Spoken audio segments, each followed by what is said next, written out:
बिस्मिल्लाहिर्रहमानिर्रहीम, अस्सलाम वालेकुम नाज़रीन, आप देख रहे हैं प्रोग्राम सिटी एट 10 और मैं हूं आपकी मेज़बान अना यूसुफ। इस दुआ और इस उम्मीद के साथ कि अल्लाह ताला हम सबके लिए आसानियां पैदा करे और हमें आसानियां बांटने की तौफीक अता फरमाए। आज के प्रोग्राम का बाकायदा आगाज़ कर लेते हैं और आज के प्रोग्राम में बहुत सारी अहम खबरें हम डिस्कस करने वाले हैं। बहुत बड़ी और अहम तब्दीलियाँ, उन तब्दीलियों की वजूहात, उनके पसे पर्दा मुहर्रकात कोशिश करेंगे आप तक पहुँचा सके। साथ ही साथ आज के शो में बहुत सारे आपके मसाइल जिनका हल हमने ढूंढने की कोशिश की है, तो उनका हल एक्चुअली है क्या, वो भी आप तक पहुंचाएंगे। और फिर स्कूल्स खुलने जा रहे हैं, किन किन एहतियाती तदाबीर की ज़रूरत है, आपने अपने बच्चों को किस तरह से गाइड करना है कि जब उन्होंने स्कूल जाना है तो SOPs को उन्होंने फॉलो करना है। ये चीज़ भी आज के प्रोग्राम में हम डिस्कस करेंगे। फिलहाल पहले सेगमेंट की तरफ चलते हैं जो कि है टुडेज वेदर। भी बढ़ेगा और आइंदा 2 रोज़ में गर्मी की शिद्दत में इजाफे के इम्कानात भी हैं। Junaid, thank you so much, मौसम की सूरत हाल आपने बताई। और आगे बढ़ते हैं, टॉप स्टोरीज की तरफ चलते हैं। आज की लीड स्टोरी क्या है जी? पुलिस में बड़ी हलचल, इनाम गनी IG तैनात।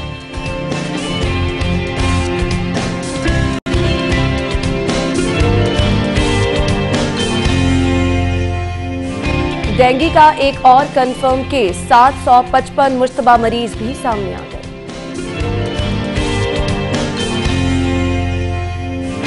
वॉल सिटी में 1095 मकतूल शमातें, 457 रिहाइश के काबिल ही नहीं। मॉनसून के दौरान शहर में बौसीदा इमारतों की छतें गिरने के 16 वाकयात रिपोर्ट। और शादी हॉल्स खुलने की मंजूरी, मास्क लाजमी करार, SOPs पर अमल दरामद कौन कराएगा? सो नाज़रीन, ये है हमारी आज की टॉप स्टोरीज। इन्हें डिटेल में डिस्कस कर लेते हैं। स्टूडियो में हमारे साथ हमारे सीनियर रिपोर्टर दुर्रे नायाब मौजूद हैं। उन्हें खुशामदीद कहेंगे। अस्सलाम वालेकुम दुर्रे नायाब, क्या हाल चाल है आप? बिल्कुल ठीक, अल्लाह का शुक्र। दुर्रे नायाब, पेश कोई आपकी तरफ से भी लास्ट प्रोग्राम में की गई थी और ऑब्वियसली जो हालात थे नजर भी आ रहा था कि ये होने जा रहा है। पहली खबर का मैं जिक्र कर रही हूँ, पुलिस में जो बड़ी तब्दीली हुई है, इनाम गनी IG तैनात किए गए हैं, क्या कहेंगे? अच्छा, मुझे अच्छी तरह याद है पिछली बुध की बात है जब हमने डिस्कस किया क्राइम रेट से, तो आपने कहा कि ये IG ने अहकामात दिए हैं कि मैं बहुत ज्यादा कंट्रोल करूंगा और अगर कोई काम नहीं करेगा तो उसको सस्पेंड करूंगा, उसको फारिग करूंगा। तो मुझे अच्छी तरह याद है, मैंने ये कहा जो बेचारा खुद वार्निंग पे लगा हो, उस बेचारे ने नीचे पूछताछ क्या करनी है? एग्जैक्ट ये वर्ड थे। अच्छा, उसको तो खुद ये थ्रेट था, आज गया, कल गया, परसों गया, लेकिन फिर भी मेरा ख्याल है कि इस तरह से सूरत हाल बहुत ही अजीब है। और तनकीद तो अपनी जगह दुरुस्त, फोर्स का जो मोराल है वो बहुत डाउन हुआ। बिल्कुल ऐसे ही है। कमांडर के साथ ये सलूक होना, मैं समझता हूँ किसी भी फोर्स के लिए ये काबिल कबूल नहीं होता। और ऐसा है भी, बहुत सारे सीनियर पुलिस अफसरान ने कहा कि वो IG के साथ, और खास तौर पे ऐसी गवर्नमेंट जो हमेशा कहा करती थी कि ये क्या पुरानी गवर्नमेंट के वजीर आजम और वजीर आला आए रोज अफसरान के तबादले करते हैं, इनका मेरे क्या ख्याल से ताल्लुक जो है? इस्लाहात लेकर आनी थी वो ये इस्लाहात वो थी, कहते थे जिनका बार बार गवर्नमेंट जिक्र इनका तो करती नहीं थी। बनता जी, वजीर आजम और वजीर आला का तो ये काम नहीं है। तो ये तो एक जो ब्यूरोक्रेसी और इसको सुप्रीम कमांड जिसकी होती है, उनको पावर करना चाहिए, उनको ज्यादा एम्पावर करना चाहिए कि जी वो खुद इसके फैसले करें। ये सियासत का काम नहीं होता जी, सियासत का काम तो और होता है। लेकिन अभी उन्होंने खुद ये साबित कर दिया है कि ये जो होता था ना वो ठीक होता था, जब आप तनकीद करते करते उसी मनसब पे बैठ के। लेकिन इस तरह से तो दुर्रे नायाब कभी भी नहीं हुआ। मैं ये कहता हूँ कि ये शोएब दस्तगीर साहब कोई इतनी बुरी शोहरत के अफसर नहीं थे। उनके बारे में हमने जहाँ सुना अच्छा सुना, उनका डिसिप्लिन खास तौर पे बेहतर सुना।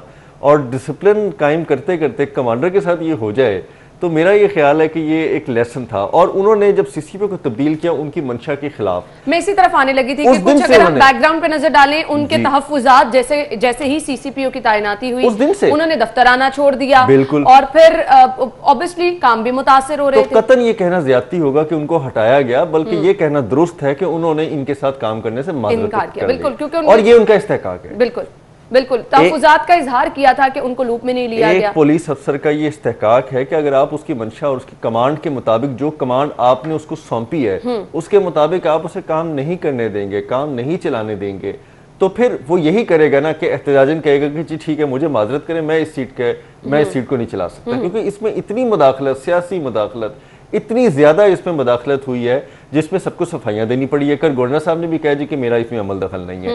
कल वज़ीर आला पंजाब ने भी कहा जी कि ये मामला जो है ना वो रात तक रिजॉल्व हो जाएगा, मेरा इसमें अमल दखल नहीं है। भाई आप क्यों इसमें सफाइयां दे रहे हैं? किसका अमल दखल है? चले, अमल दखल वज़ीर आला ने भी सॉरी कह दिया और चौधरी सरवर साहब ने भी कह दिया। अब अगली खबर में शामिल करती हूँ। वज़ीर आज़म शोएब दस्तगीर से नाराज थे, 52 अफसरान का साबिक आईजी से इजहार यकजहती, यानी वजीर आला ने भी कहा कि उनका कोई लेना देना नहीं, गवर्नर साहब ने भी कह दिया, और अब क्या वाकई वजीर आजम साहब इतनी बड़ी स्ट्रेंथ अगर किसी कमांड के साथ इतनी बड़ी स्ट्रेंथ 52 अफसरान की इजहार यकजहती करती है और कहती है जी कि आपका फैसला सर आंखों पे बतौर सुप्रीम कमांडर पुलिस फोर्स हम इसको मानते हैं कि जी हमें आपकी बात माननी चाहिए, और जो ये सिनेरियो बना है सीसीपीओ के जाने के बाद वो काबिल कबूल नहीं है, तो ये पुलिस फोर्स का एक इंटरनल मामला है। ठीक, इससे लाहौर शहर या पंजाब के अंदर क्राइम कंट्रोल से कोई लेना देना नहीं था इसका।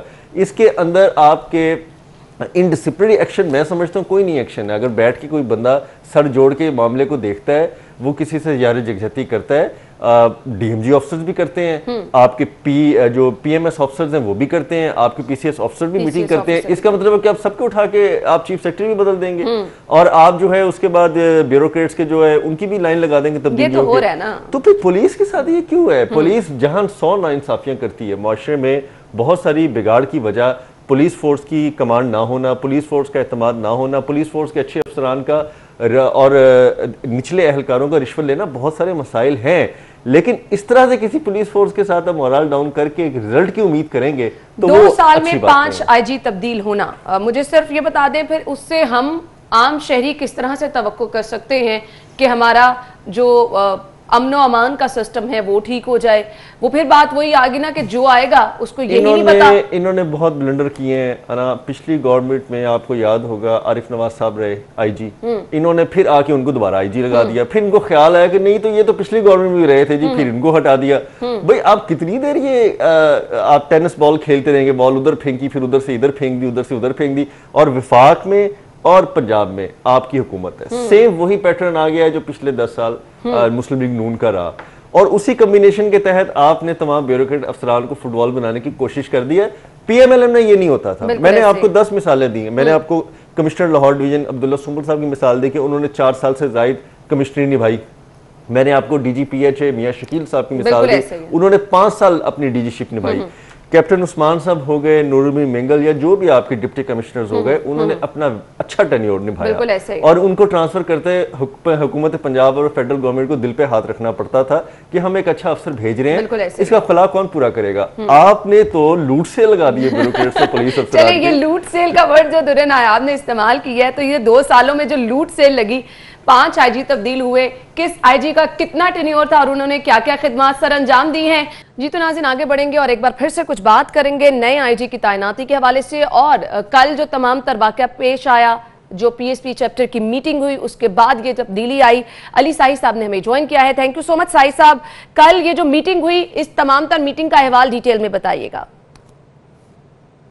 जी ना, बहुत शुक्रिया, आपने अपने प्रोग्राम में मुझे वक्त दिया।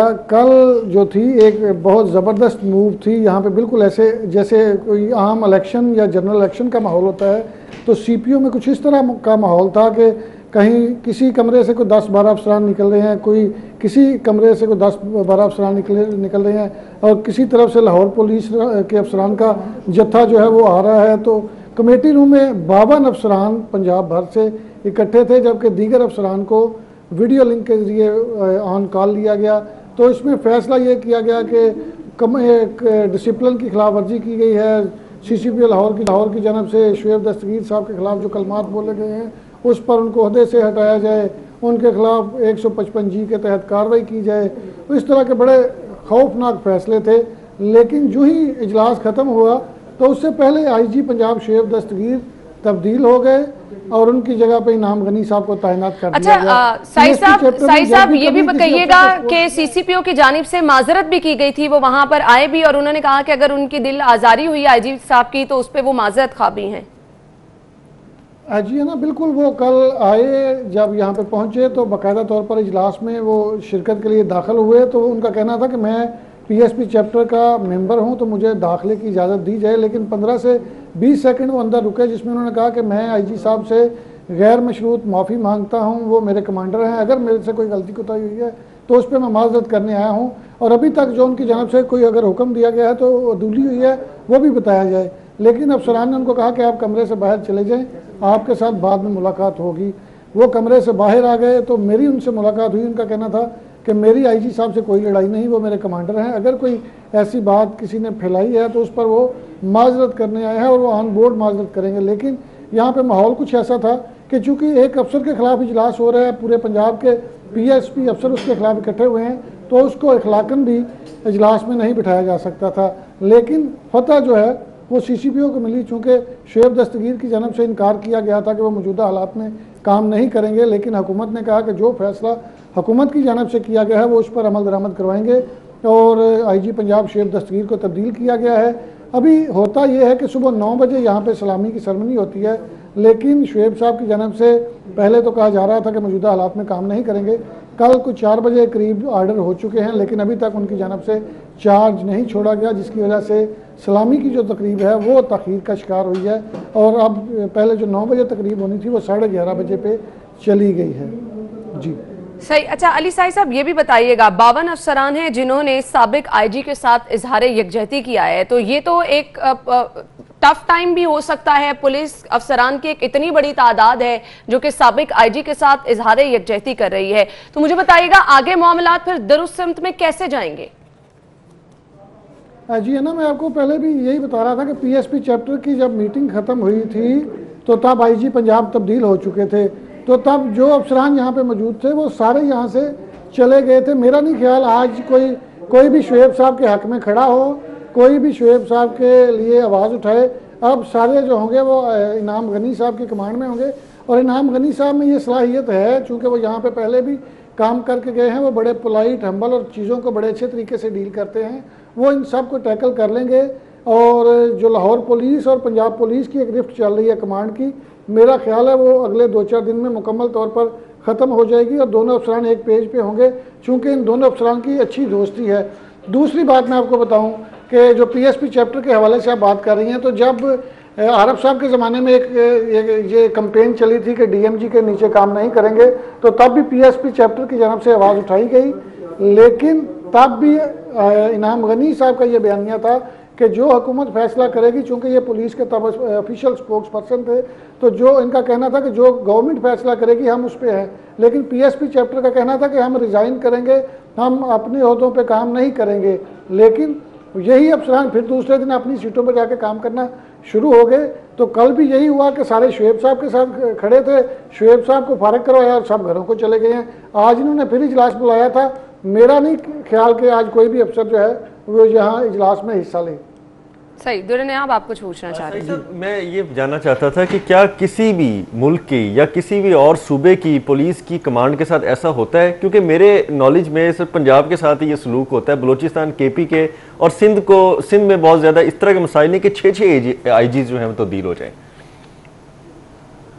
दुरे भाई आपकी बात बिल्कुल ठीक है कि गवर्नमेंट ने 2 साल में ये 6ठा आईजी लेके आई है और किसी को भी अपना वक्त जो है वो पूरा करने नहीं दिया गया, आए रोज़ इनकी तब्दीलियां हो रही हैं। लेकिन इसमें जो आपने कहा कि जिस तरह अफसरान इकट्ठे हुए और उनकी जानब से कल एक बाकायदा ऐसे लग रहा था कि जैसे पुलिस में बगावत हो गई है, तो वो तमाम अफसरान का ऐसा कोई राइट नहीं कि वो इस तरह यहाँ पे मीटिंग्स बुलाएं, इस तरह इकट्ठ करें और हुकूमत के फैसलों के खिलाफ इस तरह एक्टिव हों।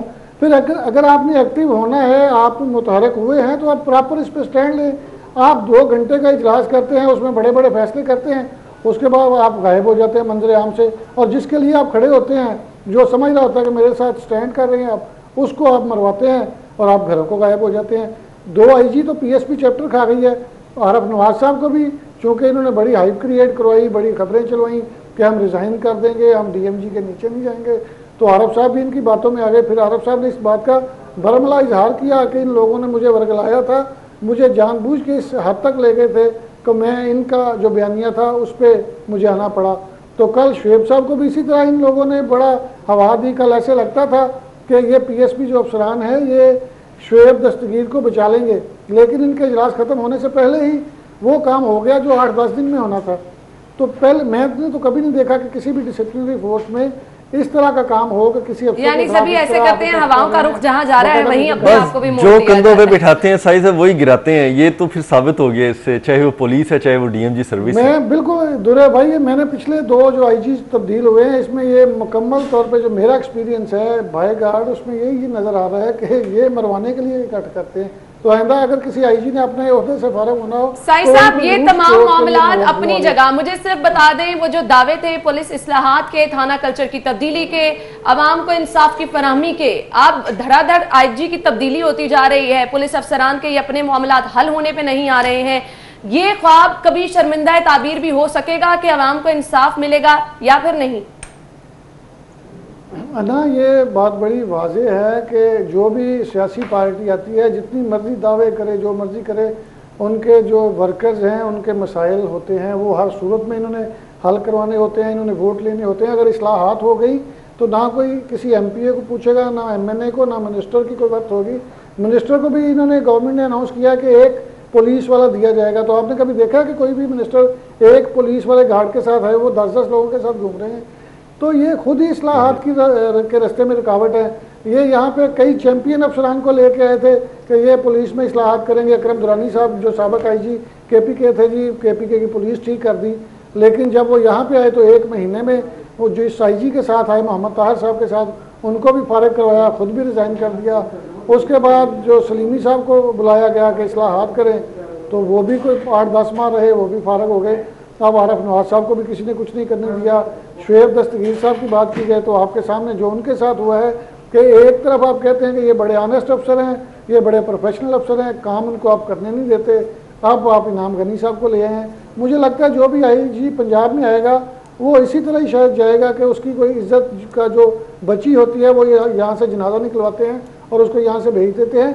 इस्लाहात तब होती है जब कोई एक अफसर टिक के बैठे, उसको इख्तियारात दिए जाएँ, सियासी मुदाखलत रोकी जाए। यहाँ पे तो रोज़ाना की बुनियाद पे 8-10 मिनिस्टर आते हैं, 15-20 एमएनए एमपीएज आते हैं जो तबादलों के लिए आईजी ऑफिस में आते हैं। आप आईजी ऑफिस का इंटरव्यू रजिस्टर देखें, उससे आपको पता चलता है कि कितने सियासी लोग रोज़ाना आईजी ऑफिस का विजिट करने आते हैं।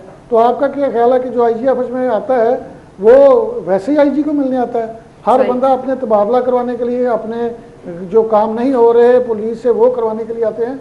इस्लाहात तब होंगी जब सियासी मुदाखलत जीरो होगी। बिल्कुल आपने बजा फरमाया। साई साहब बहुत बहुत शुक्रिया आपके वक्त के लिए और बहुत ज़बरदस्त बात की है। ये इस्लाहात तब होंगी जब ये तमाम तर सियासत का जो सिनेरियो इसको दूर रखा जा सके। दुरे ने बहुत अनसर्टन सिचुएशन हो गई है। साई साहब ने बहुत अच्छा नक्शा खींचा है और यकीन करें कि ये वही सूरत हाल है कि 101% उन्होंने निचोड़ निकाल के आपके हाथ में रखी है। ये तो बहुत अनसर्टन सिचुएशन है। अब सबसे बड़ी बात जो हम मिस कर रहे हैं, हम अपनी खबर में वापस आए तो वजीर आजम का पंजाब का गवर्नेंस के मामले पे इजलास बुलाने का फैसला हो गया। यानी कि अब ये एक और खतरनाक बात हो गई माजी में कि वजीर आजम ने नोटिस लेके कहा जी कि पंजाब गवर्नेंस का अब मैं खुद देखूंगा और इस पे इजलास बुलाऊंगा। क्या इसमें पंजाब के जो कमांडर हैं, हमारे सुप्रीम कमांडर जनाब वजीर उस्मान बुज़दार साहब, उनसे भी पूछा जाएगा कि आपके नीचे ये इतना बड़ा झमघटा हो रहा था, 52 अफसरान का इकट्ठ हो रहा था, पीएसपी वाले एक तरफ हो रहे थे और हुकूमत के फैसलों को बकौल सरकार के वो धजिया बिखेर रहे थे, तो वज़ीर आला साहब किधर थे? उनकी कमांड किधर थी? क्या आप मुझे बताएं, आपने कभी शहबाज शरीफ साहब के दौर में सुना था कि कभी शहबाज शरीफ के आगे? बल्कि मैं एक चीज का हमेशा कहता हूं कि जब उकाड़ा में एक वाकया हुआ तो शहबाज शरीफ साहब ने आईजी खान बेग को उन मजलूमीन के साथ नीचे जमीन पे बिठा दिया। उस पे बड़ी बातें हुई पुलिस वाले जी कि ये देखें जी, ये तो आईजी के साथ बनता नहीं था, लेकिन किसी की जरूरत नहीं थी कि कोई किसी टीवी पे, किसी अखबार में, किसी खबर में इसका तस्करा कर देता। बिल्कुल ऐसे ही है। तो भाई आप अगर गवर्नेंस पे इजलास बुला रहे हैं तो आप सिर्फ 1-on-1 इजलास बुलाएं और उस पे आप सिर्फ वज़ीर आला साहब को पूछें कि जनाब आपकी गवर्नेंस किधर है। ये तो कोई तरीका नहीं कि पूरी कबीना को बिठा के एक दोबारा तमाशा लगेगा यहाँ पे और आप देखेंगे जी गवर्नेंस किधर है। गवर्नेंस क्या कोई बाजार से खरीदी हुई चीज है? क्या आप जाएंगे, पैसे देंगे, गवर्नेंस ले आएंगे? हालात तो वैसे दुरन आया, आप यही कर दिए। बिल्कुल ऐसे ही हम गुफ्तगू का सिलसिला। डेंगू का एक और कंफर्म केस सामने आया है और 755 मुश्तबा मरीज भी सामने आ गए हैं। कोरोना अभी मुकम्मल तौर पर खत्म नहीं हुआ, स्कूल कॉलेजेस खुलने जा रहे हैं और डेंगू का खतरा सर पर आन पड़ा है। क्या कहेंगे दुरे ने आप? अच्छा, ये आपकी ना तनकीद से एक चीज मैं देख रहा था कुछ दिन पहले, 2 दिन पहले डिप्टी कमिश्नर की खबर है, ये बहुत एक्टिव थे। वो शहर के बहुत सारे हिस्सों में गए, मंडी में गए, बाजार में गए, डेंगू सर्विलेंस देखी उन्होंने और एक पूरा कॉम्प्रिहेंसिव दौरा किया।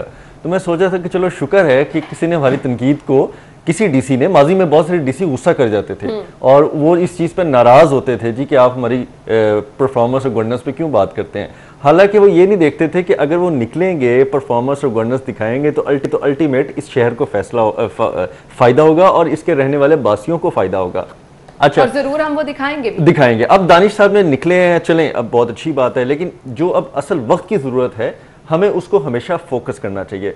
माजी में जिस अफसर ने डेंगू और इस तरह की जो कोरोना के कबल इकदाम नहीं किए, उस डिप्टी कमिश्नर को हटा दिया गया। ऐसे ही है, और मैं उसका नाम चले जाने वाले का नहीं लेना चाहिए, लेकिन हमारी एक डिप्टी कमिश्नर साहिबा थी, उनके साथ भी एग्जैक्टली ऐसा हुआ। अब हमारी जरूरत यह है कि डेंगू बहुत तेजी से सर उठा रहा है और खामोशी से सर उठा रहा है, क्योंकि हमने कोरोना की वजह से उसकी सर्विलेंस पे तवज्जो नहीं दी।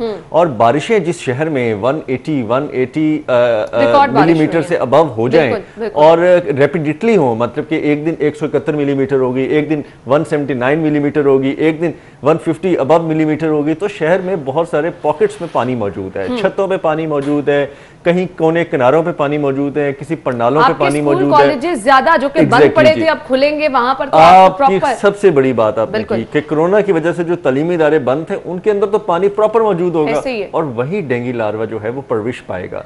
एक दफा अगर उसने परवरिश पा ली तो फिर एक लंबी एक्सरसाइज है जिसको काबू करके अब दोबारा कंट्रोल करेंगे। माजी में ये होता था कि इस एक्सरसाइज की जरूरत पड़ती ही नहीं थी, आप बिफोर टाइम हर जगह जाके लोगों के आपने सर्कलाइज किया होता था शहर को, यानी कि आबादियां थी उसके 3 सर्कलाइज बना दिया। कैंपेन्स अलग चलाई जाती थी और टीएमओस जो थे वो अलग काम करते सर्विलेंस कर रहे होते थे। टीमें अलग जाती थी, घरों वाली टीमें अलग थी, इंडस्ट्री वाली टीमें अलग थी, बाजारों वाली टीमें अलग थी, घरों में जाने वाली टीमें, कब्रिस्तानों में भी एग्जैक्टली खास तौर पे आपके घरों के अंदर पानी के जो वाटर एयर कूलर हैं वो चेक करते थे, छतें चेक करते थे, प्रणाली चेक करते थे। जो आपकी दरबार हैं, बहुत सारे मसाजिद हैं, बहुत सारी, उसके बाद आपके कब्रिस्तान है, वहां पे लोग, और मैंने कल भी इस चीज का जिक्र किया था कि लोगों में एक्चुअली खौफ था, स्टिकर्स लगाए जा रहे थे लोगों के घरों के बाहर, मुकदमात दर्ज किए जा रहे थे, तो लोग बिल्कुल मोहतात हो चुके थे कि उन्होंने इस चीज का ख्याल रखना है। देखिए, वबा तो यही है ना कि अगर आप एक वबा से बच गए हैं, अल्लाह ताला ने आपको बचा लिया है, तो एक वबा आपके सर पे खड़ी होती है, एक परेशानी गई नहीं, दूसरी परेशानी आ जाती है।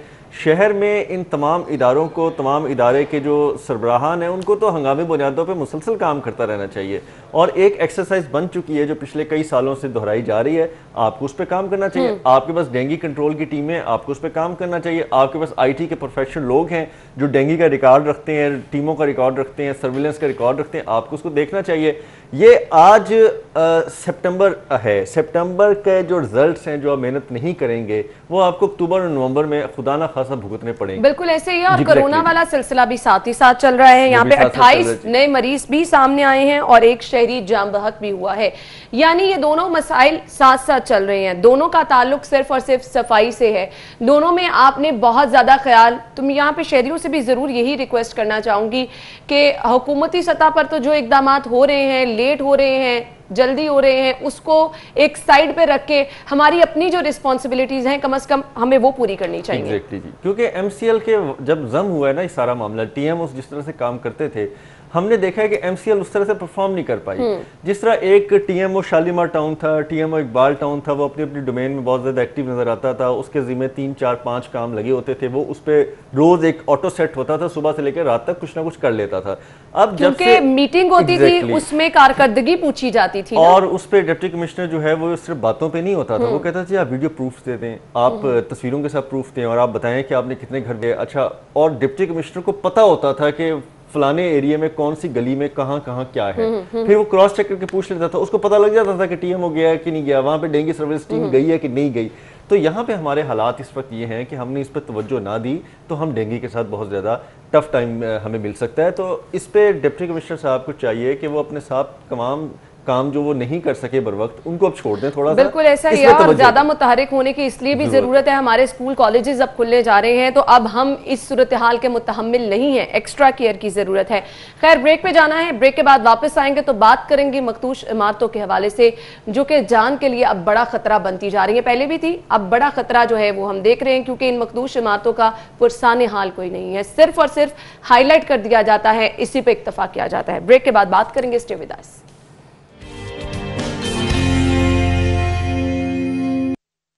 Welcome back. वॉल सिटी का रुख कर लेते हैं, जहां पर मखदूश इमारतों की निशानदही की गई है और 1095 मखदूश इमारतें हैं, जिनमें से 457 रिहाइश के काबिल ही नहीं है। तो फिर इंतजार किस चीज का किया जा रहा है दुर्रे नायाब? आप देखिए ना, ये इस मॉनसून में जो वाकयात हुए हैं उनकी तादाद बहुत ज्यादा है और छतें गिरना, दीवारें गिरना, खस्ता हाल मकानात से जो इंसानी जान का ज़िया हुआ है उसका तो कोई नीमल बदल नहीं है, लेकिन हम उसको संजीदा नहीं ले रहे। मैं इससे पहले भी अगर पीछे जाऊं तो मैं यही कह रहा था कि डिप्टी कमिश्नर लाहौर जो है, MCL लाहौर जो है, उनके बहुत सारे ऐसे मामलात हैं जिनको अब संजीदा लेना चाहिए। आपने मानसून गुजार दिया, चले अगले मानसून से कम आप इन जो 1095, मैं गलत नहीं हूं तो मानसून के इजलास जो होते हैं उनमें ये चीजें भी, इनकी भी निशानदेही की जाती है। ये आज आप नोट कर लें अना, आज भी अगर ये वॉल सिटी की इमारतों का जो 1095 हैं उनका नोटिस लेना शुरू कर दें, मखदूश 400 जो 57 रिहाइश गाहें हैं उनमें से 200 रिहाइश गाहों को ही मुतबादिल जगह पे बदल दें तो आप कितने हादसात को बचा सकते हैं। बिल्कुल ऐसे ही। कल एक मामूली सा देखें एक हादसा हुआ लेकिन वो 6 अफराद की जानें ले गया, बिल्कुल टकसाली में। बिल्कुल आपने सही कहा। तो ये वो फिगर्स आउट हैं जिसमें छोटे छोटे घर हैं, छोटे छोटे कमरे हैं, लोग और हुआ क्या है, वसीदा इमारत पड़ोसी की छत पे आ गई। आपको अंदाजा भी नहीं है कि एक इमारत वसीदा है, वहां पर रहने वाले तो खतरा उनके लिए तो मोल है ही है, साथ आसपास वालों को भी वो खतरा जो है ले डूब। और हम जब अंदरून शहर में जाते हैं तो हम वाकई इस चीज का हम खुद बतौर शहरी खौफ का शिकार हो जाते हैं कि यार लोग यहाँ पे कैसे रहते होंगे। इनको मुतबादिल ज़राए देना, यहाँ से निकाल के किसी अच्छी जगह पे शिफ्ट करना सरकार की जिम्मेदारी है। ये जिम्मेदारी ये नहीं है कि आप उनको प्रॉपर्टी से प्रॉपर्टी दे रहे हैं, आप उनकी जिंदगी बचाने के लिए इकदाम कर रहे हैं। ये आपकी जिम्मेदारी, आप इसे कैसे सरकार सिर्फ निशानदही तक महदूद रहती है। ये 10 सालों से निशानदही हो रही है, यही फिगर घुमा फिरा के आगे पीछे करके दोबारा दे दिए जाते हैं। और मैं तकरीबन 4-5 साल से तो मैं देख रहा हूँ डिस्ट्रिक्ट गवर्नमेंट MCL के यही फिगर्स हैं जो घूम घूम के वापस आते हैं कि जी इतनी इमारतें हैं, इतने लोग रिहाइश पजीर हैं, इतने लोगों को मुंतकिल करने की कोशिश की जा रही है। हाँ, एक एक्सरसाइज ज़रूर की गई थी जिसमें जब कैप्टन उस्मान शाही डिप्टी कमिश्नर थे लाहौर के, और उस वक्त कुछ इमारतों के लोगों को निकाल के मुतबादिल जगहों पर भेजा गया और उनको वो वाली जगह छोड़ के कुछ अर्सा किराए पे शिफ्ट करके मुरम्मत करा के उन इमारतों को वापस लाया गया। अच्छी एक्सरसाइज थी, कम वसाइल के साथ आपने बहरहाल कुछ तो किया और सरकार ने उसको इंश्योर किया तो कि हम दोबारा क्यों नहीं इस तरह के इकदाम उठा पा रहे हैं? तो कुछ भी नहीं कर पा रहे। अफराद एक ही खानदान के चले जाना कयामत, तो कुछ भी नहीं कर पा रहे। ना हम महंगाई कंट्रोल कर पा रहे हैं, ना अब ये डेंगू सर्वेलेंस हो पा रही है, ना कोरोना के बढ़ते हुए अब जो केसेस हैं उन पे हाथ डाला जा रहा है, ना ही आप जो प्राइस कंट्रोल मजिस्ट्रेट्स हैं उनसे पूछताछ करते पा रहे हैं, ना ही आप किसी किस्म की जिम्मेदारी लेते। लाहौर शहर का नक्शा हाल और पूरा ही सूरत हाल ही अबतर हो चुकी है, तो कहाँ आप इन इंसानी जानों की कदर करेंगे? हाँ, आप पहुंच जाते हैं रेस्क्यू ऑपरेशन के दौरान और मीडिया से टॉक करके आप कहते हैं जी कि हमने बर वक्त पहुंच के जो है ना वो कार्रवाइयाँ शुरू कर दी इमदादी, और जब एंड ऑफ ऑपरेशन होता है तो आपको पता लगता है कि आप 5 या 6 कीमती जानों से हाथ धो बिल्कुल। तो आई मस्ट से कि अगर इसका फौरी तौर पर नोटिस नहीं लिया जाता तो इस तरह के वाकयात होते रहेंगे और हम बाद में सिर्फ और सिर्फ ये खबर पढ़ेंगे, अफसोस ही करते रहेंगे। जिनका काम है उनको होश कभी नहीं। आपको सीखना ही चाहिए ना अना, इसमें क्या हर्ज है कि आप कुछ टीमें बनाएं, सरकार से कुछ पैसे एलोकेट करें, करवाएं और उनकी रिपेयर की तरफ ही चले जाएं। प्रायोरिटी क्या है ना, इस चीज को, तरजीहात को आपने समझना है। और मामूली सी बातें हैं ना, आप उन घरों में जाके देखें, किसी के अंदर दरार पड़ी हुई है, किसी की दीवार के अंदर कोई क्रैक आया हुआ है, किसी का कोई छत जो है वो टपक रही है। और अंदरून शहर में तो ना सिर्फ ये बल्कि जो बिजली की तारों का एक जाबजा जाल बालकनीज में आपको नजर आता है, उसकी वजह से भी हमने देखा है। मामूली अखराजात से आप उनकी रिपेयर मेंटेनेंस करवा सकते हैं। सरकार को इतना तो करना चाहिए, आपके पास आखिर कहीं ना कहीं तो बजट और इतना फंड मौजूद होता है कि आप इसको प्रायोरिटाइज करें। आप प्रायोरिटाइज मौजूद होता है लेकिन वो इंसानी जिंदगियों से ज्यादा कीमती होता है, इसलिए उसका इस्तेमाल नहीं किया जाता। खैर, अगली खबर की तरफ जाते हैं और अगली खबर अब मुझे बताइएगा इस पे लोग बेचारे क्या करेंगे। दुर्रे ने आप शादी हॉल्स खोलने की मंजूरी तो दे दी गई है लेकिन मास्क लाजमी करार दिया गया है। खास तौर पे ना सिर्फ खवातीन बल्कि मर्द हजरात भी बहुत तैयार होकर शादियों पे जाते हैं। क्या बनेगा? इजी हो गए। कल रात में एक मॉल में जाने का इत्तेफाक हुआ तो वहाँ पे किसी ने मास्क नहीं पहना हुआ था। अच्छा। और बंदा एक चेक जरूर कर रहा था लेकिन उसको कोई कह देता था कि ठीक है जी मास्क नहीं ला सका, भूल गया, तो वो कहता ठीक है जी आप अंदर चले जाएं। उसके बाद अंदर एक गए खाने पीने की जगह थी, वहाँ पे भी कोई पासदारी नहीं की जा रही थी। उसके बाद सोशल डिस्टेंसिंग का ये आलम था कि बंदे पे बंदा जो है ना वो तकरीबन चढ़ा हुआ था और हालत इतनी ज़्यादा कंजस्टेड थी वहाँ पे कि मैं मुहावरे इसलिए यूज़ करता हूँ कि आम लोगों को समझने में आसानी हो जाए। तो शॉपिंग मॉल्स का तो ये हाल है, अब सिनेमा खोल रहे हैं तो फिर उसका क्या हाल होगा, और अब जो शादी हाल खोल रहे हैं इसमें तो पॉसिबल ही नहीं है। इसमें क्या होता है कि जो दूल्हा होता है वो 1 घंटे के अंदर अंदर जो है ना, वो या उसको लोग गले मिल रहे होते हैं, या कोई आपकी वालदैन हैं, आपके चाचे ताए फूफियां हैं, वो उसको चूम रही होती है, वो उसको चूम रही होती है। तो ये चीज तो पॉसिबल ही नहीं है कि इन शादियों में आप ये कर सकें, ये तो हो नहीं सकता। और अगर आप किसी को रोकेंगे ना, किसी चाची ताई फूफी मामी को, तो बस आप कई साल उनको मनाते रहेंगे, आप उनको नहीं कर सकते। तो ये माथा चूमना, किसी दुल्हा दुल्हन का गाल चूमना, ये तो हमारे खानदानी रिवायात हैं, बच्चों को प्यार मोहब्बत से करते हैं सारे। तो एक मैं इसलिए इसका हवाला दे रहा हूँ कि ये अल्टीमेट वो चीज़ें हैं जो आपको शादी हॉल्स खोलते और शादी के फंक्शंस में सामने आ जाएंगी। ठीक है, आपने लोगों को एंटर किया, एक एक मास्क चेक कर लिया, वो अंदर चले गए, आपने किसको देखा कि उसने मास्क पहन के बैठा है कि नहीं बैठा। फिर आप बतौर इंतजामिया किस तरह किसी के फूफी चाची ताई को रोकेंगे कि जी वो करीब ना जाए दूल्हा दुल्हन के। तो ये वो प्रैक्टिकल चीजें हैं जिस पे हमें सोचना चाहिए। मेरा ये ख्याल है कि इन एसओपीज के साथ इन पे अमल नहीं कराया जा सकता। वही मैं ये भी चीज कह रही थी कि आपके पास जो एसओपीज हैं वो तो आप एंट्रेंस पे फॉलो कर सकते हैं, लेकिन उसके बाद आप हॉल के अंदर जब सब लोग दाखिल हो गए हैं तब आप किस तरह से एसओपीज पर अमल दरामद कराएंगे, और खुशी मनाते हुए, खासतौर पर खुशी मनाते हुए उनको एसओपीज पे किस तरह पाबंद रखेंगे। और फिर जो रिश्तेदार नाराज हो जाएंगे उनको मनाना तो हमेशा मेरा ख्याल है कि डिस्ट्रिक्ट गवर्नमेंट फिर रही होगी ना, तो वो किसी के तरले मिनते भी कर रही होगी कि जी बड़ी मजबूरी है, मान गए, ये हमारी वजह से हुआ था, हमने एसओपी से। थैंक यू सो मच दुर्रे ने, आप बहुत बहुत शुक्रिया आपका। नाज़रीन, एक अहम खबर शामिल करनी है और अहम खबर हमारे पास है। सीसीपीओ मोहम्मद उमर शेख का सुबह सवेरे ट्रैफिक से खुशामदीद कहेंगे और प्रोग्राम के इस हिस्से में हम बात करने वाले हैं स्कूल कॉलेजेस जो खुलने जा रहे हैं उस पर एसओपीज पर अमल दरामद किस तरह से कराना है। कल हमने कोशिश की कि मुकम्मल तौर पर एक कॉम्प्रिहेंसिव शो करें जिसमें हमने स्कूल कॉलेजेस के नुमाइंदगान को बुलाया और उनसे जाना कि किस तरह से वो एसओपीज पर अमल दरामद कराएंगे। एक अच्छी चीज जो कि हम आज ऐड करना चाह रहे हैं प्रोग्राम में,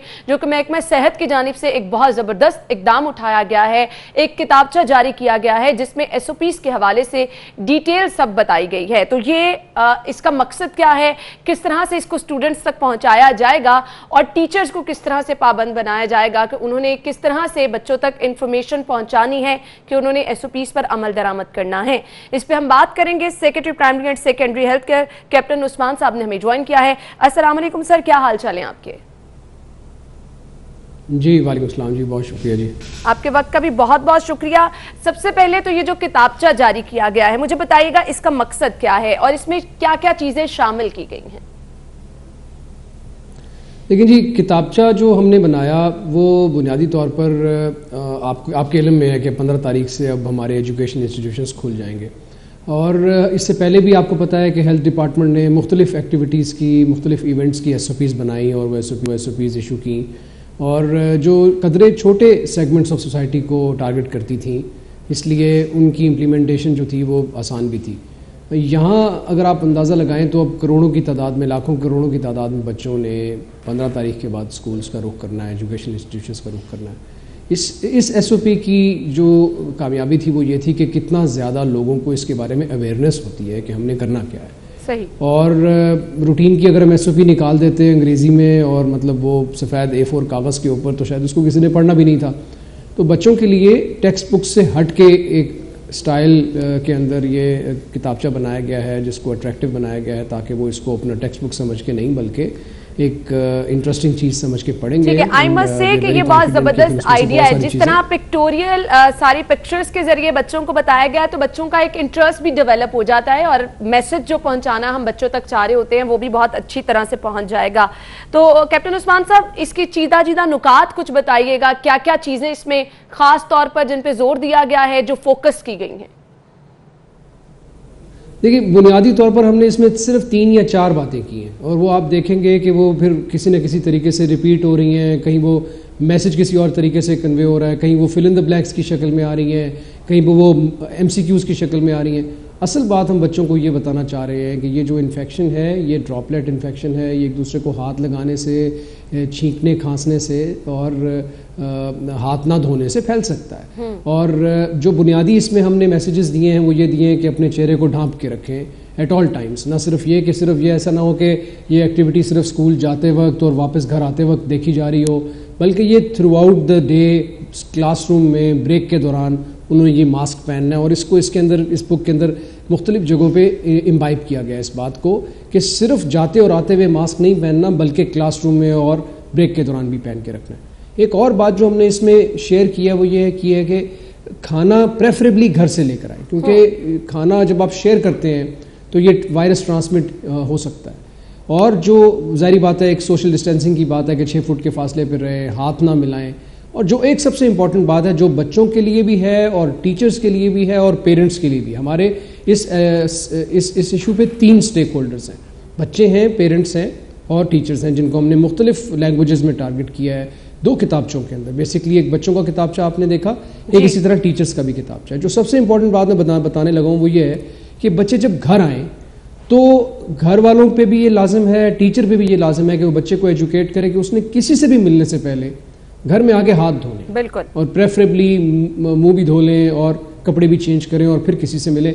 ये बात क्यों ज़रूरी है? ये बात इसलिए ज़रूरी है कि दुनिया भर से जो एविडेंस आया है वो ये देखा गया है कि छोटे उम्र के लोगों के अंदर ये बीमारी आती तो है लेकिन वो एसिम्टोमेटिक रहते हैं, यानी कि उनमें सिम्टम्स नहीं होते। मुझे और आपको पता नहीं चलेगा अनलेस आप टेस्ट करेंगे कि ये बच्चा पॉजिटिव है, लेकिन उसको ट्रांसमिट करने की कैपेसिटी उसकी होती है। तो बच्चों का आपको पता है घरों के अंदर जो सबसे पहला इंटरेक्शन होता है वो दादा दादी के साथ, नाना नानी के साथ, ये ओल्ड एज के लोगों के साथ होता है। तो ये बहुत इंपॉर्टेंट बात है कि बच्चा जब स्कूल से आए और अगर खुदा ना खास्ता वो पोटेंशली वायरस लेकर आया है या उसके हाथ में वो वायरस है, तो उसको ये एजुकेट करें कि वो हाथ मुंह धो के घर में बाकी लोगों से इंटरेक्ट करेगा। तो ये बेसिकली 3-4 मैसेजेस हैं जो इस बुक में हमने मुख्तलिफ तरीक़ों से कन्वे किए हैं, सोशल डिस्टेंसिंग के हवाले से और बच्चों की ओवरऑल एक हाइजीन के हवाले से। बिल्कुल, आई मस्ट अप्रिशिएट, ये बहुत अच्छा इकदाम उठाया गया है। कैप्टन उस्मान साहब, मुझे ये बताइएगा, अब इस चीज़ को जो है इंश्योर करना है कि ये किताबचा टाइमली बच्चों तक भी पहुंच जाए, असातिज़ा तक भी पहुंच जाए, तो इसके लिए क्या इकदाम उठाया गया है? जी, 2-3 काम कर रहे हैं हम। एक तो हमने इसकी डाउनलोडेबल वर्जन भी अवेलेबल करा दिया है, तमाम स्कूल्स को, स्कूल एजुकेशन डिपार्टमेंट को कन्वे कर दिया है, सोशल मीडिया पे अवेलेबल है। हम इसकी कुछ चंद कॉपीज़ भी जो है, चंद लाख कॉपीज़ भी प्रिंट करा रहे हैं जो कि हम तकसीम करेंगे स्कूल्स के अंदर। और फिर हम ये एक्सपेक्ट कर रहे हैं कि स्कूल में जब हम एक कॉपी पहुंचा दें तो फिर स्कूल में जो है वो अपनी इसकी मज़ीद कॉपियाँ करके इस क्लासरूम में इसकी स्लाइड्स को प्रिंट करके मुख्तलिफ चार्ट्स बना के क्लासरूम में लगाएं ताकि बच्चों की अवेयरनेस हो। जो टीचर्स वाला बुकलेट है उसके लिए हमने ट्रेनिंग सेशंस ऑर्गेनाइज़ किए हैं टीचर्स के through school health and nutrition supervisors. अगले 2-3 दिनों के अंदर वो देखेंगे प्रोग्राम आप कि वो रोल आउट हो जाएगा पूरे पंजाब के अंदर, जहाँ जहाँ भी टीचर्स हैं उनकी एजुकेशन जो है वो स्कूल खुलने के बाद भी साथ साथ ट्रेनिंग चलती रहेगी, स्कूल खुलने से पहले भी ट्रेनिंग चलेगी। सो ये एक हमने सेगमेंट प्लान किया हुआ है जिसमें कि हम टीचर्स को एजुकेट करेंगे थ्रू ट्रेनिंग सेशंस। एक ट्रेनिंग मॉड्यूल हमने बनाया, उसके तहत पूरे पंजाब का एक प्लान है जिसमें हम टीचर्स को एजुकेट करेंगे और बच्चों के लिए और टीचर्स और स्टूडेंट्स दोनों को जो है वो आपको एजुकेट भी करना है, टाइम टू टाइम आपको इस चीज़ पर स्टूडेंट्स को भी बताते रहना है ताकि इस पर अमल दरामद भी यकीनी बनाया जा सके। कैप्टन उस्मान हमारे साथ मौजूद है, बहुत बहुत शुक्रिया आपके कीमती वक्त के लिए। ये किताबचा जारी किया गया है महकमा सेहत। कहेंगे प्रोग्राम के इस हिस्से में हम डिस्कस करने वाले हैं कि गाजर का इस्तेमाल किस हद तक मुफीद है। बहुत सारी फल सब्जियाँ ऐसी हैं जिनकी एक्चुअली इंपॉर्टेंस क्या है वो हमें नहीं पता होता और हम उससे भरपूर फ़ायदा भी नहीं उठा सकते। बहुत सारी ऐसी बीमारियों का इलाज इनमें मौजूद होता है।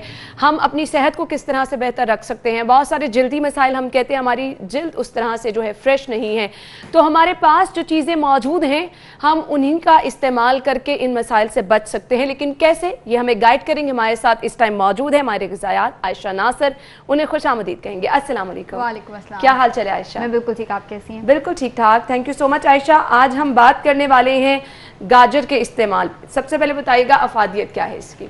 गाजर का जब नाम सामने आता है तो एक ही चीज़ जहन में आती है कि आई साइट बेहतर होगी। गाजर जो है वो आंखों के लिए बहुत फ़ायदेमंद साबित होती है। इसकी वजह ये है कि इसके अंदर एक चीज़ होती है बीटा कैरोटीन, जो कि विटामिन ए में कन्वर्ट हो जाता है जब हम उसको खाते हैं। विटामिन ए आंखों की हेल्थ के लिए बहुत इंपॉर्टेंट है, हमारी बिनाई के लिए बहुत इंपॉर्टेंट है। जो बच्चे बहुत ज़्यादा स्क्रीन इस्तेमाल करते हैं, ऑल्दो स्क्रीन इस्तेमाल करने को हम इंकरेज नहीं करते, मैं ये नहीं कहूँगी कि वो मोबाइल का इस्तेमाल वैसे करते रहें, वो आईपैड का इस्तेमाल वैसे करते रहें, लेकिन जो बच्चे बहुत ज़्यादा स्क्रीन का इस्तेमाल करते हैं उनकी माओं को चाहिए कि गाजर जो है वो ज़रूर उनकी डाइट में शामिल करें ताकि उनकी बाद में बिनाई जो है वो कमज़ोर ना हो सके। अच्छा, मुझे बताइए हर एज ग्रुप में इसका फ़ायदा ऐसे ही है कि आंखों की? बिल्कुल बिल्कुल ऐसा ही है। विटामिन ए जो है वो हमारी बिनाई के लिए बहुत ज़्यादा फ़ायदेमंद होता है, तो हर एज ग्रुप जो है वो इसका इस्तेमाल कर सकता है। दूसरा, विटामिन ए का फ़ायदा ये आता है हमारी स्किन के लिए बहुत अच्छा है। बेसिकली ये एंटी ऑक्सीडेंट है। एंटी ऑक्सीडेंट्स हमारी स्किन को रिफ्रेश करने में, उसको एक ग्लो देने में बहुत ज़्यादा फायदेमंद साबित होते हैं। आज से पहले जब भी हमने स्किन की बात की, हम विटामिन सी को रिलेट करते थे स्किन के साथ, बिल्कुल सही कहा आपने। लेकिन विटामिन ए की जो क्रीम्स हैं हम वो मार्केट से जाके तो खरीद लेते हैं, लेकिन हम विटामिन ए खाते नहीं हैं। विटामिन ए की क्रीम्स जो है वो बहुत ज़्यादा कॉमन होती जा रही हैं, लोग उसको रेटिनॉल के नाम से आती हैं और लोग उसको इस्तेमाल कर रहे हैं। सो विटामिन ए जो है गाजरों में मौजूद है, आप गाजरों का इस्तेमाल करें बजाय इसके कि आपने क्रीम्स का इस्तेमाल करना है। तीसरा इसका ये फ़ायदा आता है, विटामिन ए का ही ये फ़ायदा है कि ये हमें कैंसर से बचाता है। अच्छा। एंटीऑक्सीडेंट्स का काम है जहरीले मवाद को बॉडी से बाहर निकालना। जितना जहरीला मवाद है वो विटामिन ए के साथ बाइंड कर जाता है, वो बॉडी से फ्लश आउट हो जाता है। अगर ये जहरीला मवाद बॉडी के अंदर शामिल होता रहे, जमा होता रहे, कोई इसको बाहर निकालने वाला ना हो, तो ये बहुत सारी बीमारियां लेकर आ सकता है, जिनमें से कैंसर सिर्फ एक है जिसका मैंने नाम लिया, बहुत सारी बीमारियों की ये वजह बन सकता है। सो विटामिन ए का तीसरा फ़ायदा ये है कि ये हमें कैंसर से बचाता है। ये तो हो गई विटामिन ए की बात। इसमें विटामिन ए के अलावा जो अच्छी मिकदार के अंदर मौजूद है वो फाइबर मौजूद है। अब फाइबर के क्या फ़वायद हैं? सबसे पहला फाइबर का फ़ायदा ये आता है कि ये कॉन्स्टिपेशन से हमें बचाता है, कब्ज़ से बचाता है। कॉन्स्टिपेशन के बारे में कहते हैं it is mother of all diseases, ये तमाम बीमारियों की जड़ है। सो अगर आप जड़ से ही बच जाएंगे तो आप बहुत सारी बीमारियों से बच सकते हैं। इसके अलावा लोगों में कुछ हेमोराइड्स का मसला होता है जिसे हम बवासीर कहते हैं। बवासीर से बचाने के लिए भी फाइबर जो है वो बहुत ज़्यादा फ़ायदेमंद साबित होता है। तो हम कह सकते हैं कि गाजर जो है वो बहुत ज़्यादा फ़ायदेमंद साबित होती है। तीसरा फ़ायदा जो आता है वो आता है फाइबर का ही, जो तीसरा फ़ायदा आता है वो आता है कोलेस्ट्रॉल को लेके। जो दिल के मरीज़ हैं वो इसका ज़रूर इस्तेमाल करें। ये कोलेस्ट्रॉल को नीचे लेकर आता है, अनहेल्दी कोलेस्ट्रॉल को नीचे लेकर आने में मदद करता है। जब आप इसको सलाद के साथ इस्तेमाल करेंगे, जब आप इसको सैलड के तौर पे इस्तेमाल करेंगे, तो जितना अनहेल्दी फैट है ये उसके साथ बाइंड कर जाएगा और कोलेस्ट्रॉल को बढ़ने से रोकेगा।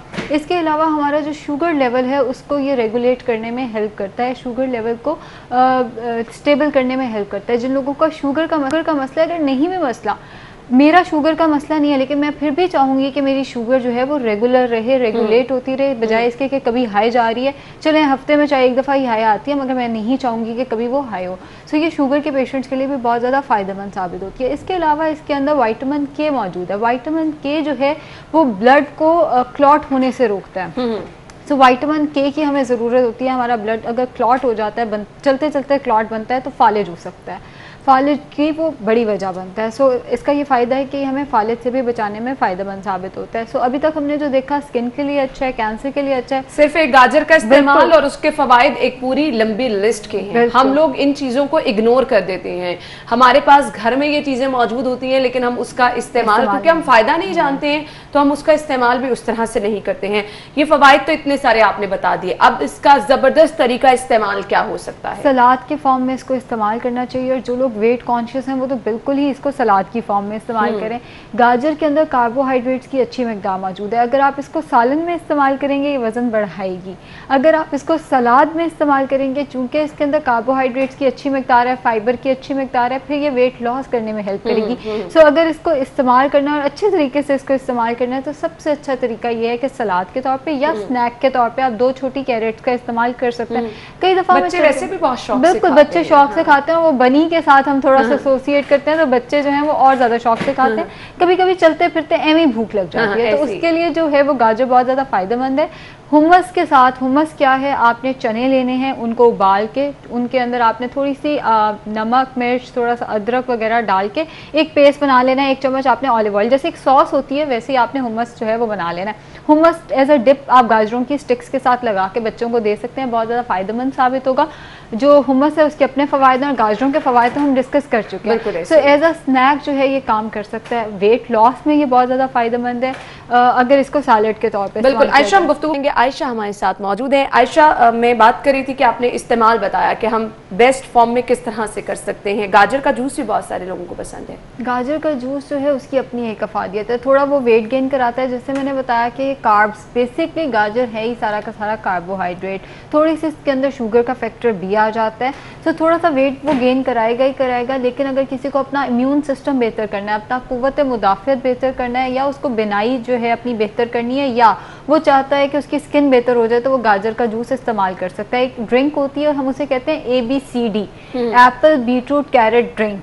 सो उसका इस्तेमाल जो है वो कहते हैं कि स्किन के लिए बहुत फ़ायदेमंद है। मैं भी अपने अगर क्लाइंट्स को देती हूँ तो बड़ा पॉजिटिव फीडबैक उसका मिलता है। सो कैरेट्स का जूस जो है आप बिल्कुल पी सकते हैं। स्किन का मसला है अगर आपको, या आप चाहते हैं बिनाई बहुत अच्छी हो जाए, या कुव्वत मुदाफ़िअत, जिन दिनों कोरोना आया था उन दिनों मैं भी लिख के देती होती थी हमेशा कि आप जो है गाजर का जूस इस्तेमाल करें। विटामिन ए जो है हमारी इम्यूनिटी को बूस्ट करने में बहुत ज़्यादा फायदेमंद साबित होता है।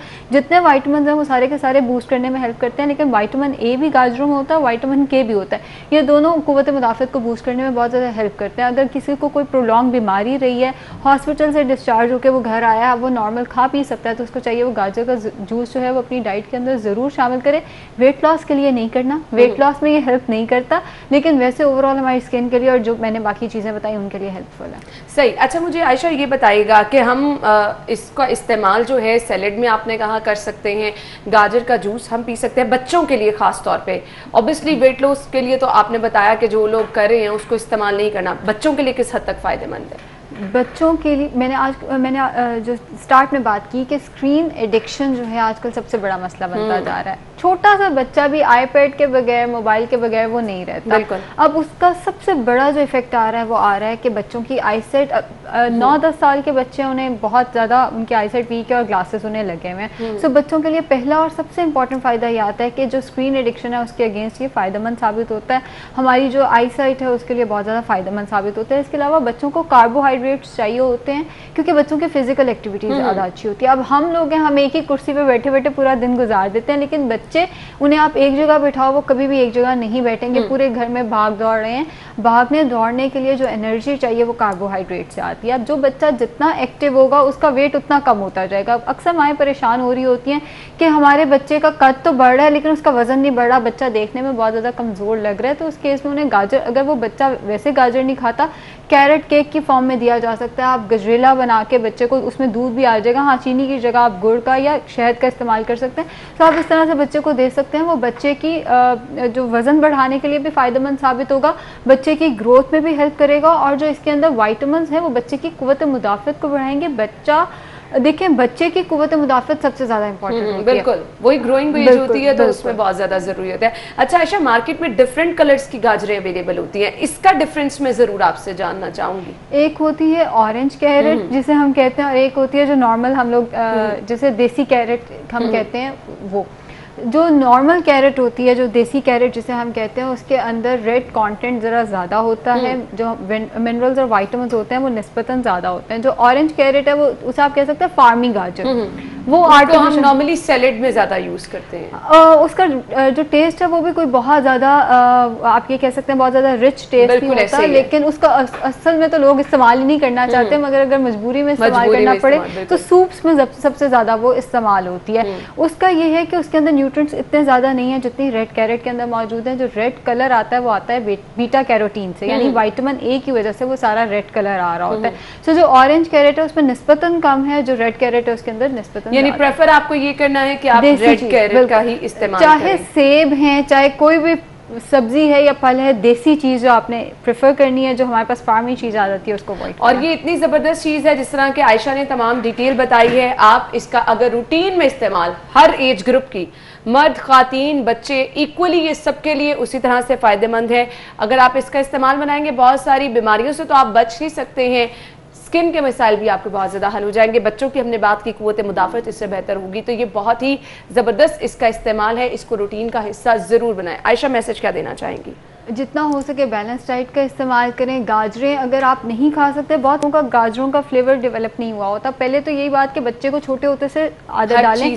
बिल्कुल, अगर बच्चे का छोटे से होते से टेस्ट डेवलप हुआ हुआ है तो वो बड़े होकर भी खाएगा। नहीं खा सकते तो उसका फिर आप जूस बना के, या जैसे मैंने बताया कैरेट केक खाया जा सकता है, सूप में उसका इस्तेमाल किया जा सकता है, हुम्मस के साथ इस्तेमाल किया जा सकता है, सलाद के पत्ते के अंदर गाजर खीरे के थोड़े से स्लाइसेस लगा के, गोश्त लगा के, गाजर का मुरब्बा भी बनाया जाता है, अचार मुरब्बा वगैरह ऐसे ही है। आप ऑल्टरनेट फॉर्म में जो है इसका इस्तेमाल कर सकते हैं। Thank you so much Ayesha, बहुत बहुत शुक्रिया आपके वक्त के लिए।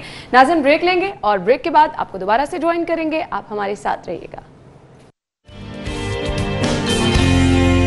बाद शो में आपको एक बार फिर से खुशामदीद कहेंगे और प्रोग्राम में अभी हम डिस्कस करने वाले हैं एक ऐसे ग्रुप के बारे में जो कि रेस्टोरेंट्स के साथ कोलैबोरेशन करता है। डिस्काउंट जो हम कहते हैं कि आजकल खाने पीने का हर किसी को शौक है, तो खाना जब डिस्काउंट पे मिल रहा हो तो इसका तो मज़ा ही दोबाला हो जाता है। तो ये पेज, ये ग्रुप बनाने का ख्याल किस तरह से आया, रिस्पॉन्स इसका कैसा मिल रहा है, इस पर हम बात करेंगे। स्टूडियो में हमारे साथ हमारे मेहमान मौजूद हैं जो कि CEO हैं, फाउंडर हैं ESR। इनका तारुफ मैं आपके साथ कराती चलूं। मोहम्मद शबील हसनैन हमारे साथ स्टूडियो में मौजूद हैं। अस्सलाम वालेकुम, क्या हाल चाल है? अल्हम्दुलिल्लाह, आप बताएं। बिल्कुल ठीक ठाक, थैंक यू सो मच, बहुत बहुत शुक्रिया आपके वक्त के लिए। सबसे पहले तो मुझे बताइएगा, बहुत ज़बरदस्त आइडिया है, बहुत सारे लोग इससे फ़ायदा उठा रहे हैं, ये आइडिया आया कैसे? एक्चुअली मुझे रेस्टोरेंट इंडस्ट्री में तकरीबन 10 ईयर्स होने वाले हैं। मैं खुद 5 ईयर्स रेस्टोरेंट इंडस्ट्री में रहा हूँ और मैंने अपने रेस्टोरेंट चलाए हैं लाहौर में। तो मैं एक्चुअली फ़ील करता था जिस टाइम मैं खुद बिज़नेस में था कि रेस्टोरेंट्स में और कस्टमर्स में बहुत ज़्यादा गैप है। लोग बहुत अनएक्सपीरियंस होते हैं, उन्हें बहुत से प्रॉब्लम फेस करते हैं। तो मुझे बस हमेशा से ये मोटिवेशन थी कि मैं जो चीज़ें खुद अगर सक्सीड नहीं कर पाया या कुछ चीज़ों का अच्छे से नहीं कर पाया तो मैं उन लोगों को उस चीज़ में हेल्प कर सकूं।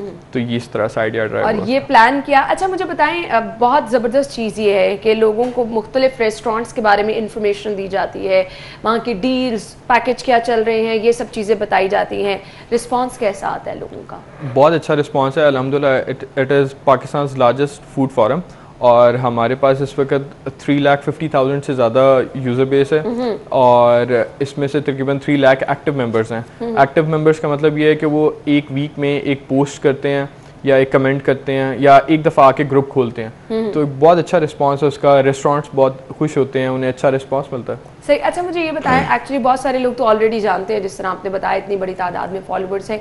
ये ग्रुप आपका बेसिकली काम क्या कर रहा है, हमारे नाज़रीन को, वो लोग जो कि नहीं जानते, ताकि वो भी जान सकें? बेसिकली ESR एक it's a private limited company और फेसबुक पे इसका फूड फोरम है जिसमें हम 500 रेस्टोरेंट्स पे डिस्काउंट देते हैं। If you're a member of this group, आप सिर्फ जाते हैं एक रेस्टोरेंट में और जाके उसे बताते हैं या दिखाते हैं कि मैं इस ग्रुप का मेंबर हूँ, तो आपको डिस्काउंट मिल जाता है। इसके अलावा हमारी वीकली एक्टिविटीज़ होती हैं जिसमें हम एक कोई स्पेसिफिक रेस्टोरेंट सेलेक्ट करते हैं और उस पर 50% डिस्काउंट देते हैं। फिर हमारे मंथली इवेंट्स होते हैं, उसमें हम मॉब्स कराते हैं, फैमिली इवेंट्स होते हैं, फूड फेस्टिवल्स कराते हैं, इस तरह की काफ़ी चीज़ें हैं। फ्री गिव अवेज देते हैं, फूड कॉम्पिटिशन्स होते हैं।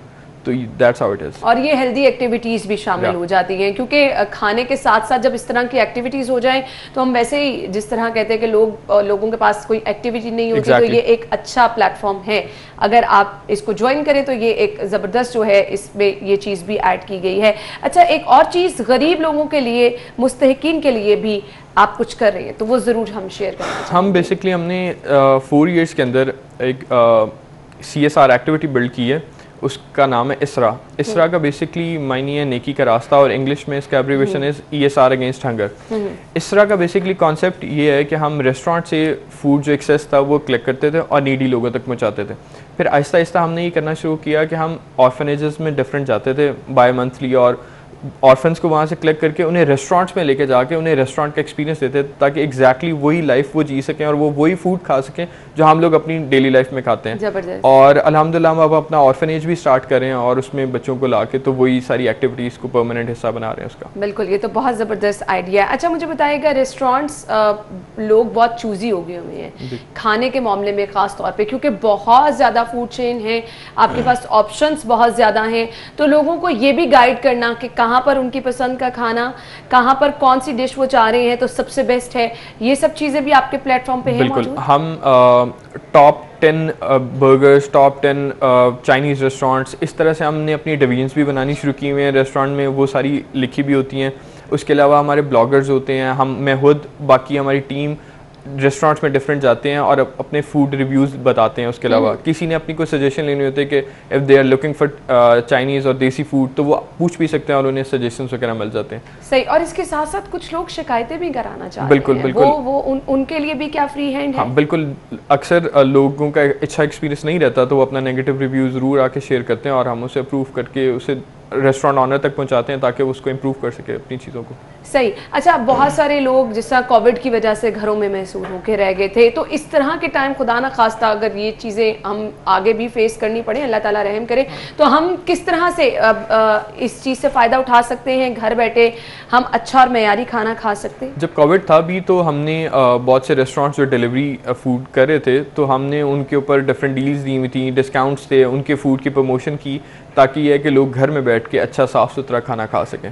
तो ऐसा नहीं है कि सिर्फ वो डाइनिंग की हद तक चीज़ें लिमिटेड हैं, आप घर बैठे भी आपके पास there are lot of delivery options जो आप ESR से देख के अवेल कर सकते हैं। सही। अच्छा, अब अगर इतनी ज़बरदस्त डिस्काउंट हैं, डील्स हैं, तो अब लोगों को ज़्यादा से ज़्यादा इसके बारे में बताना बहुत ज़्यादा ज़रूरी हो जाता है। तो इसके लिए क्या आपका ग्रुप ही है कि इसके अलावा दूसरे प्लेटफॉर्म भी हैं जहाँ से आप लोगों को? हम इंस्टाग्राम के ऊपर भी हैं, जितने भी सोशल मीडिया प्लेटफॉर्म्स हैं हम तकरीबन सबके ऊपर मौजूद हैं। अपनी मार्केटिंग एक्टिविटीज़ काफ़ी ज़्यादा करते हैं, जैसे आपको बताया मॉब्स करवाते हैं, फूड फेस्टिवल होता है, बिलबोर्ड्स लगते हैं, तो इस तरह की काफ़ी चीज़ें हैं जो हम ऑलरेडी मार्केट करके लोगों तक पहुंचा रहे हैं अपना मैसेज। सही। फूड फेस्टिवल का लाहौरियों को तो खास तौर पे बहुत ज़्यादा इंतजार रहता है, तो मुझे बताइएगा आप जो फूड फेस्टिवल कराते हैं फीडबैक कैसे आता है, और अगर उससे पहले कोई डेट वगैरह आप शेयर करना चाहें कि इस डेट पे आपके फूड फेस्टिवल होता है, ताकि लोग उसके लिए तैयार भी रहें। हम बेसिकली 7 फूडीज फेस्टिवल कराते हैं पेप्सी के साथ कोलैबोरेशन में, और it is the biggest event जो पाकिस्तान के अंदर होता है। तो अभी तो ऑब्वियसली डेट्स वगैरह कोविड की वजह से किसी चीज़ की कोई बहुत ज़्यादा कंफर्मेशन नहीं है, लेकिन ये है कि इंशाल्लाह हम ज़रूर करेंगे, हम प्लान कर भी रहे हैं, तो इंशाल्लाह। सही। अगर सोशल मीडिया की हम बात करें तो सोशल मीडिया के डिफरेंट प्लेटफॉर्म पे लोग बहुत ज़्यादा अब चाह रहे हैं किस तरह से ब्लॉग्स बनाएं, फूड फैशन ब्लॉग्स, तो क्या सजेस्ट करना चाहेंगे? क्या क्या चीज़ें हैं अगर आप फूड ब्लॉग बनाना चाह रहे हैं, उन चीज़ों को आपको देखना है, मद्देनजर रखना? मैंने अक्सर फील किया है कि लोग सिर्फ ब्लॉगिंग इसलिए शुरू करते हैं बिकॉज इट्स अ ट्रेंड। अगर तो आप एक चीज़ के बारे में पैशनेट हैं, either it's makeup, either its food और लाइफस्टाइल, एनीथिंग, तो आप उसके बारे में अगर अच्छा लिख सकते हैं, अच्छा खुद नॉलेज रखते हैं और वो लोगों तक पहुंचा सकते हैं इन गुड वर्ड्स, तो आपको इस चीज में आपको खुद नो हाउ होना बहुत ज्यादा जरूरी है, जो भी आप करना चाह रहे हैं। ब्लॉगर का मतलब ये है कि वो खुद एक चीज के बारे में लोगों को गाइड करेगा, तो अगर वो खुद नहीं जानता होगा तो वो कैसे बताएगा? तो इसके लिए आपको प्रॉपर इन्फॉर्मेशन होना बहुत ज्यादा जरूरी है। एक्टिव रहना, कुछ लोगों ने ब्लॉग्स बनाए हैं, थोड़ी देर के लिए उस पर एक्टिव नजर आते हैं और फिर अरसा गायब हो जाते हैं, और फिर आप शिकायत भी ये करते हैं कि जी हम उस तरह से, बिल्कुल, तो कितना जरूरी है ये? ऑब्वियसली आप देखें, एक just like a news channel, आप अगर मार्केट में एक्टिव रहना चाहते हैं तो आपको बार बार हैमरिंग करनी है, आपकी वो बार बार न्यूज़ हेडलाइंस आ रही हैं, तो इसी तरह से अगर आप एक ब्लॉगर हैं और आप मार्केट में अपनी प्रेजेंस रखना चाहते हैं तो बार बार आपको रिव्यूज़ पोस्ट करने हैं, एक्टिव रहेंगे तो लोगों के ज़हनों में हैमरिंग होती रहेगी और वो आपको उतना ज़्यादा फॉलो करेंगे। सही। अनफॉर्चुनेटली एक वो चीज़ है कि हम बस फेमस होने के चक्कर में, ज़्यादा फॉलोअर्स के चक्कर में, हम जो एक्चुअली हमारा मकसद होता है उससे भी हट जाते हैं और लोगों को मिस गाइड करते हैं। क्या कहना चाहेंगे ऐसे लोगों के बारे में? ऑब्वियसली देखें, हर जगह अच्छाई बुराई साथ साथ होती है। मैंने देखा है बहुत से ब्लॉगर्स हैं ऐसे मार्केट में जो ड्यू टू सम सिर्फ किसी फ़ायदे के लिए या कैश की वजह से वो लोगों को मिसगाइड करते हैं और किसी की ऐसी पेड प्रमोशंस वगैरह करते हैं। तो मुझे लगता है हर जगह पे अच्छाई बुराई होती है, अच्छे लोग भी हैं, बुरे लोग भी हैं, बहुत से लोग अच्छा काम भी कर रहे हैं, लोगों की बहुत अच्छी हेल्प भी कर रहे हैं। और सोशल मीडिया पे जब आप होते हैं तो आपकी रिस्पॉन्सिबिलिटी बहुत ज़्यादा बढ़ जाती है, क्योंकि अब लोग इतने ज़्यादा सोशल मीडिया का इस्तेमाल कर रहे हैं, तो उस पर जो रिव्यूज़ दिए जाते हैं एक्चुअली लोग उसको फॉलो भी करते हैं और उसके मुताबिक आगे चलते भी हैं। हम इस पर बात करते हैं नाज़िन, अभी एक अहम खबर आता है सफाई का फैक्टर, इस चीज़ के बारे में भी मेरे ख्याल से आपकी बहुत बड़ी रिस्पॉन्सिबिलिटी है लोगों को गाइड करना, क्योंकि जब आपको इतने सारे लोग फॉलो कर रहे हैं तो ये एक बड़ी रिस्पॉन्सिबिलिटी बन जाती है आपकी। हम रेस्टोरेंट्स को तो गाय बगाए ऑब्वियसली रेस्टोरेंट्स वाले हमसे कंसल्टेंसी लेते हैं, हमें अपने रेस्टोरेंट में बुला के आइडियाज़ शेयर करते हैं और हमारे साथ सारी चीज़ें डिस्कस करते हैं, प्लानिंग्स वगैरह करते हैं। तो हम ऑब्वियसली लोगों को गाइड करते हैं, पहले से भी आ रहे हैं। और अब चूँकि कोविड की वजह से लोगों में हाइजीन की बहुत ज़्यादा अवेयरनेस पैदा हो गई है, तो लोग ये है कि मैंने देखा है रेस्टोरेंट्स के अंदर काफ़ी ज़्यादा प्रिकॉशनरी मेजर्स ले रहे हैं और चीज़ों को साफ सुथरा पहुंचाने की कोशिश करें। कोलैबोरेशन का प्रॉपर तरीक़ेकार, आप जो हमारे नए आने वाले लोग हैं जो कि इस फील्ड में आना चाह रहे हैं, क्या प्रॉपर तरीक़ेकार? कोई भी एक रेस्टोरेंट है जो ESR के साथ कोलैबोरेट करना चाहता है, first of all that is free of cost. आप हमारे फेसबुक के पेज के ऊपर हमें इनबॉक्स करते हैं, अपने रेस्टोरेंट की detail, address, phone number, concern बंदे का अपना नंबर वगैरह शेयर करते हैं। हमारा टीम मेंबर एक आपके पास जाता है, वो आपसे सारी चीज़ें डिस्कस करता है, आपका फूड ट्राई करता है, आपको हेल्प करता है, चीज़ों में गाइड करता है और आप रेस्टोरेंट अपना डिस्काउंट ऑफर कर सकते हैं। सही, और ये बहुत आसान और ज़बरदस्त तरीका है। मैसेज क्या देना चाहेंगे देखने वालों को? मेरा मैसेज ये है ख़ास तौर पे एंटरप्रेन्योर्स के लिए कि मैं लोगों को सजेस्ट ये करता हूँ कि आप अगर किसी चीज़ के बारे में पैशनेट हैं तो आपको ये नहीं देखना चाहिए कि अब आपको लाइफ में कितना का टाइम आप गुजार चुके हैं। आपको आज स्टेप अगर आप लेते हैं तो इंशाल्लाह, और आप एक चीज़ के बारे में पैशनेट हैं तो आप उसमें ज़रूर सक्सीड होंगे इंशाल्लाह। सिर्फ वो आपको मेहनत की लगन की ज़रूरत है, तभी आपका मकसद जो है आप उसमें कामयाब हो सकेंगे। थैंक यू सो मच, बहुत बहुत शुक्रिया आपके वक्त के लिए। नाज़रीन, ब्रेक लेंगे, ब्रेक के बाद आपको ज्वाइन करते हैं, हमारे साथ रहिएगा।